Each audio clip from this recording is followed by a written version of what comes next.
voice. Excuse the mess back there.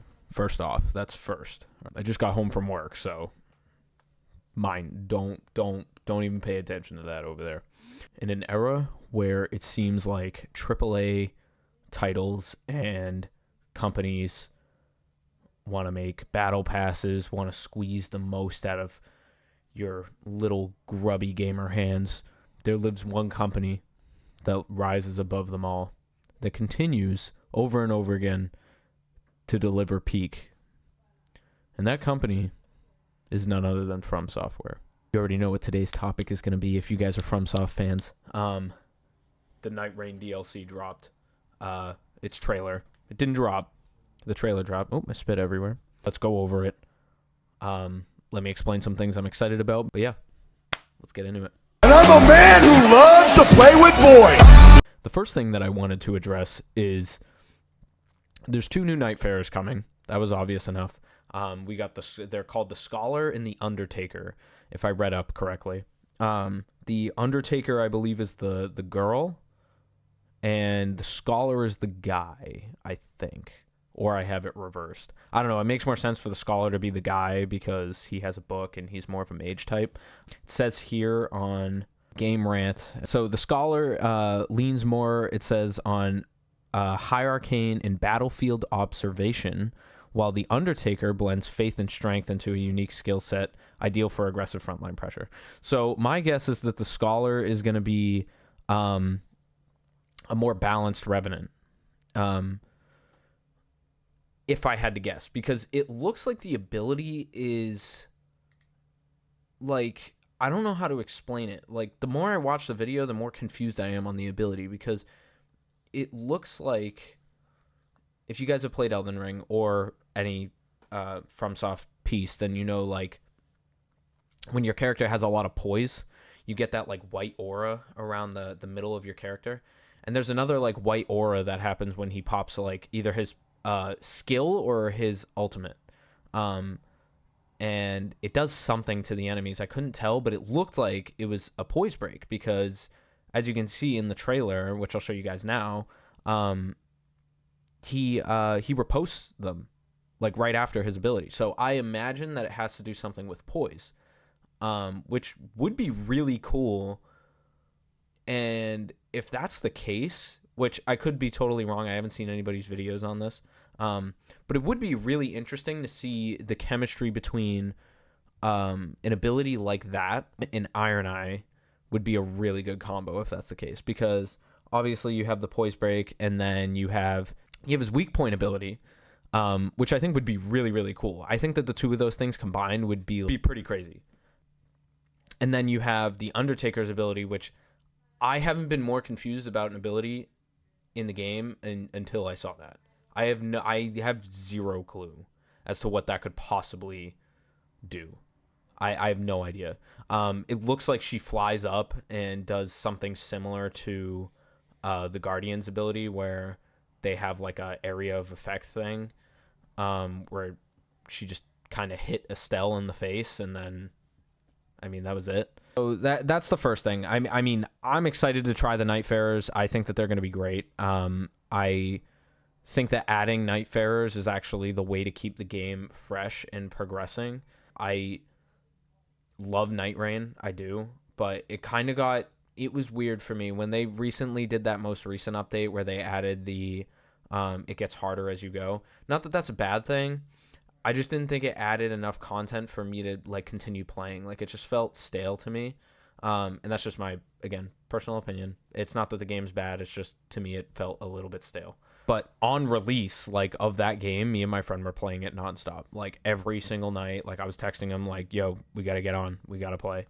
And I wish I streamed it more.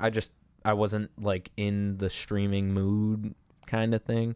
I am going to start streaming on YouTube, though. I'm going to start streaming here, and I'm going to start streaming over on Twitch. And I'm excited to come back. I really am. But I have more passion for YouTube, I feel like, so I don't know. Anyways, I'm getting off track. So the DLC itself is called The Forsaken Hollows, and there's a part in the trailer which I'll play now, but they talk about someone called the Dreglord. And for those of you who played Dark Souls 3, you know why I'm like pretty hype and kind of freaking out a little bit, because there's a very, very tiny, minuscule chance that my favorite boss in the entire series, Gale the Goat, is in this. Because they talk about the Dreadlord, and then they show somebody that appears to have like red, and the only boss in the Souls series that I can think of that's just the color red is very associated with them is, well, there's two of them, but the main one is Gale. And that like deep red was very associated with him prior to the Dark Souls 3 final release coming out. And again, if any of you guys know Dark Souls 3, that area where Gale is found is called the Dreg Heap. And they're calling him the Dreg Lord. So, I mean, like, you can kind of...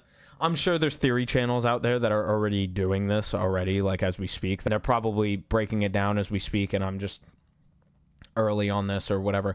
The trailer came out a week ago. I just haven't had the opportunity to actually be able to get my hands on it and be able to sit down and record. Mainly because I decided to do this YouTube thing about like 2 days ago. It's also adding a new shifting earth, which I think is also another way to keep the game fresh. And I'm very excited. Obviously, new bosses. You guys can see in the thing, it has the dancing lion in it, which I don't know how excited I am to face that boss again of all bosses, but for those of you who watch me over on Twitch, I will freak out if they add PCR. He is like number 2 favorite boss for me ever. I wish they didn't nerf him. I really, really liked him pre-nerf. I know that's a hot take. I'm not trying to be different. I really genuinely enjoyed that boss pre-nerf because it felt like a real challenge. It felt like it was really hard. And people, I think, that were saying it was an unfair fight, were just too used to Elden Ring kind of holding its hand the whole way through. The only thing that I would say was unfair was his cross slash. But every other nerf they did to him, I really don't think it was necessary.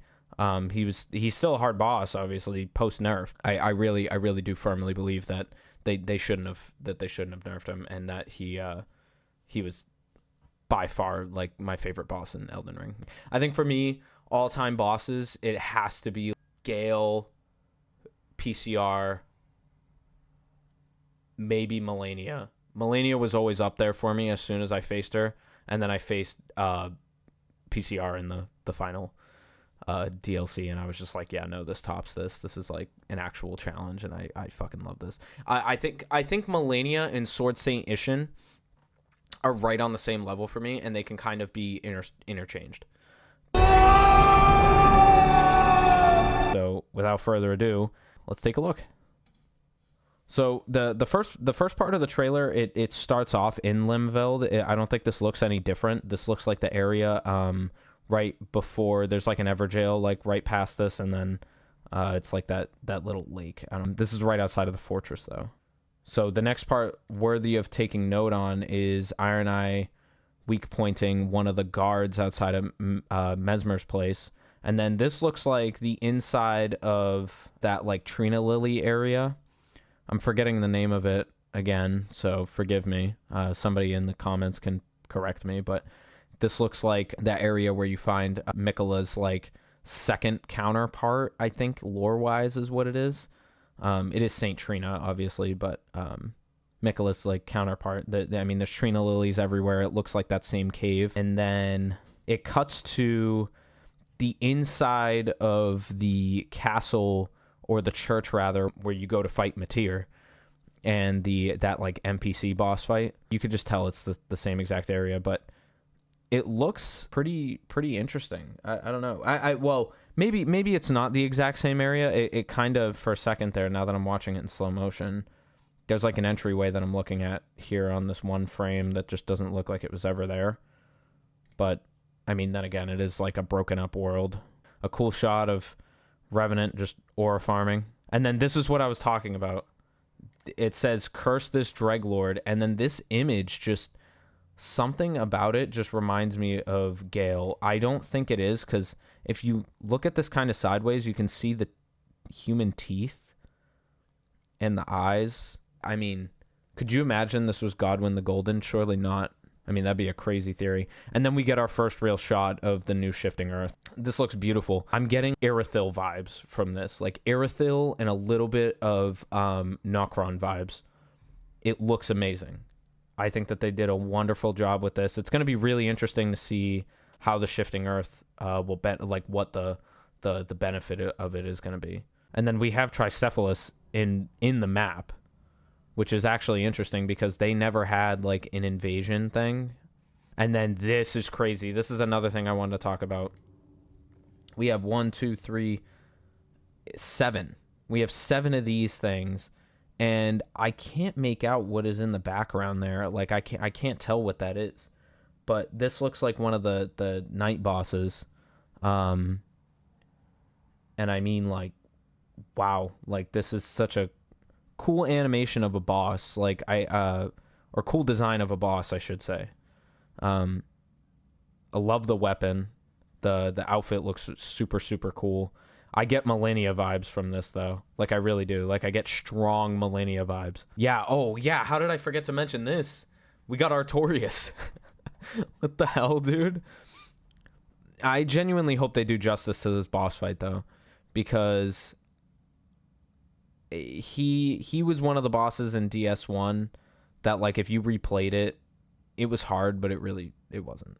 You know what I mean? Like, because of the movement in DS1, it's hard, but, like, I hope they transferred him over properly. And then I imagine that this is the Dreglord they're talking about, but I can't make out. That's probably the best image I'm going to get of him because there's so much stuff covering him, and I think that's obviously for a reason. But I'm trying to, like, look around and see. There's, like, armor here that looks familiar, but I can't tell what it is. But, yeah, there's just so much going on. Yeah, look at the red in the background, dude. Those look like the souls that Gale used to release when he would get angry in, like, second or third phase. The design of the two new characters here, the Undertaker and the Scholar, I mean, it just looks amazing. I'm over the moon about this. I cannot wait. I cannot wait to see what comes about this, and how crazy everything's gonna be. I cannot wait.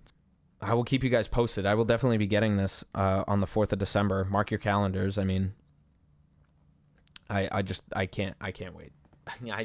There's no more words I need to describe this. I am so hype. FromSoft, take my money, please.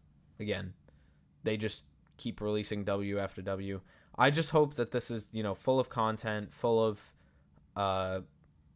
new stuff, and I would like to see some changes. I think that the Nightreign community is really small right now because of the recent update and it being not as crazy as everyone was anticipating it to be, but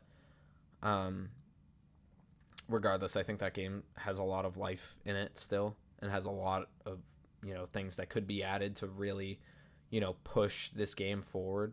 I love these games with a full heart, like, of passion, and to see that they're making a DLC that could possibly add some DS3 stuff, I'm all here for it. DS3 was one of my favorites. Again, I hope I see PCR in it. Not hopeful that it'll happen. Gale, again, is a really outlandish theory. I really have no idea. But anyways, second video. Let me know what you guys think in the comments. Let me know what you guys would like to see in the future. Again, I am kind of a variety channel here. I like to talk about a whole bunch of different things. So this is just mainly going to be me yapping about a whole bunch of different stuff. So, again, I fully appreciate all the support on the last video. That meant a lot, seeing the couple of you that commented that said, that this was a good video or just interacted in general. I really appreciated it. I hope you guys do the same with this one. Critique me. Look at the community posts as well, just so that way you guys can see what how to stay updated with me. But yeah, see you guys.